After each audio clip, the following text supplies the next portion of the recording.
તો મિત્રો આજે તમને 544 વર્ષ ઘરડી ભેંસ બતાવું જેને 700 ફૂટનું ખાલી પૂંછડું છે। તો તમને એકવાર લાઈવ બતાવું એટલે વિશ્વાસ આવશે કે ખરેખર આવી ભેંસ પણ હોય છે, કારણ કે તેનું પૂંછડું જ ખાલી 700 ફૂટનું પૂંછડું છે। અને તમને લાઈવ આ તળાવની અંદરથી બતાવી દઉં એટલે વિશ્વાસ આવી જશે કે ખરેખર આવું પૂંછડું એટલે કે આટલું મોટું પૂંછડાવાળી ભેંસ પણ હોય છે।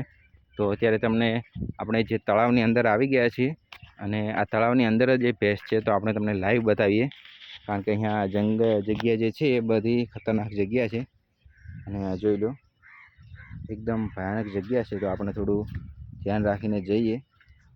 જોઈ લો અહીંયા પથ્થર પણ પડી જાય એમ છે। તો આ જે તળાવ છે એકદમ ભયંકર તળાવ છે અને આની અંદર એ ભેંસ છે। તો આપણે થોડા ફરીને જઈએ તો તમને લાઈવ બતાવી દઉં કે એ ભેંસ અત્યારે કઈ બાજુ છે।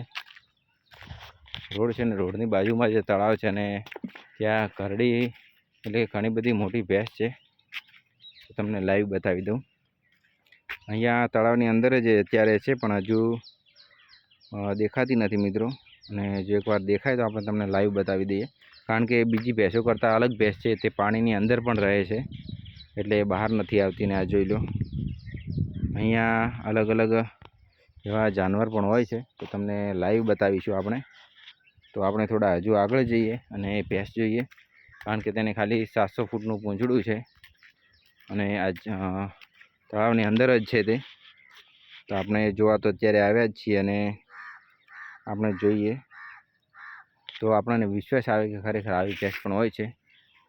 તો અત્યારે હજુ સુધી આપણને દેખાણી નથી પણ આપણે એકવાર જોઈશું।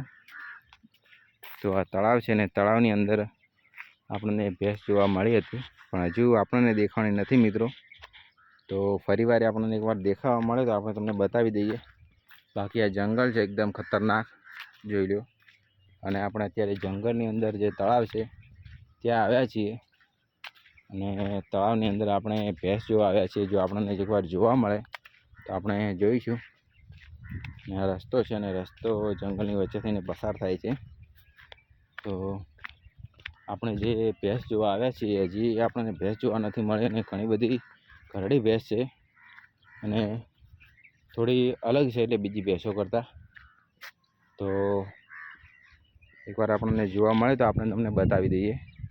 બાકી આ જંગલ જોઈ લો કેટલું બધું ભયાનક જંગલ છે, કારણ કે મને પણ ડર લાગે છે એટલું બધું આ ભયાનક જંગલ છે। જોઈ લો, જુઓ ખાલી છે ને। તો આપણને એકવાર ખાલી ભેંસ જોવા મળે તો આપણે તમને બતાવીએ।